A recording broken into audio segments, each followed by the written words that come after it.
Perjalanan awal Megawati Soekarno-Putri dalam dunia politik. Apakah Anda tahu bahwa Megawati Soekarno-Putri, yang kini dikenal sebagai figur penting dalam politik Indonesia, memulai perjalanan politiknya dengan langkah yang penuh tantangan? Sejak muda, Megawati menunjukkan ketertarikannya terhadap dunia politik. Meski saat itu perempuan jarang sekali dilibatkan di panggung politik besar.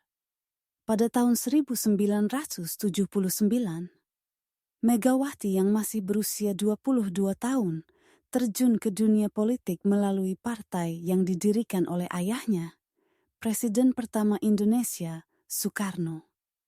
Perjalanan politiknya tidak mulus.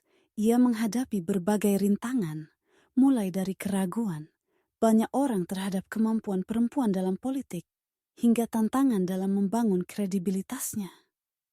Namun, tekadnya tidak pernah goyah, dan dalam beberapa tahun ia berhasil memperoleh tempat di hati masyarakat, termasuk saat menjadi Presiden Indonesia kelima pada tahun 2001.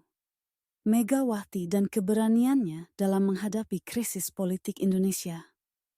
Pada akhir tahun 1998, Indonesia menghadapi krisis politik yang sangat besar. Banyak pihak meragukan kemampuan pemimpin saat itu untuk mengatasi masalah ekonomi dan politik yang melanda negeri ini.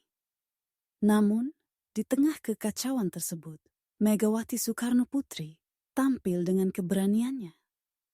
Meski pada saat itu ia belum menjabat sebagai presiden, ia sudah menjadi sosok yang dipercaya oleh banyak rakyat Indonesia. Ketika partai politik lain merasa ragu untuk turun tangan, Megawati dengan tegas menyuarakan perubahan, bahkan menghadapi ancaman dan tekanan. Pada tahun 2001, ia akhirnya terpilih sebagai Presiden Indonesia kelima. Dan dalam kepemimpinannya, ia berusaha membangun kestabilan ekonomi dan politik yang sangat dibutuhkan saat itu. Kepemimpinan Megawati pada masa transisi demokrasi ini membawa banyak perubahan positif meskipun tak lepas dari tantangan. Perjuangan Megawati untuk kesetaraan gender dalam politik sebagai perempuan yang memimpin negara.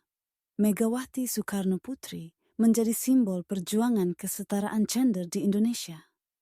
Pada masa kepemimpinannya, banyak yang meragukan apakah seorang perempuan bisa memimpin negara sebesar Indonesia dengan semua tantangan yang ada.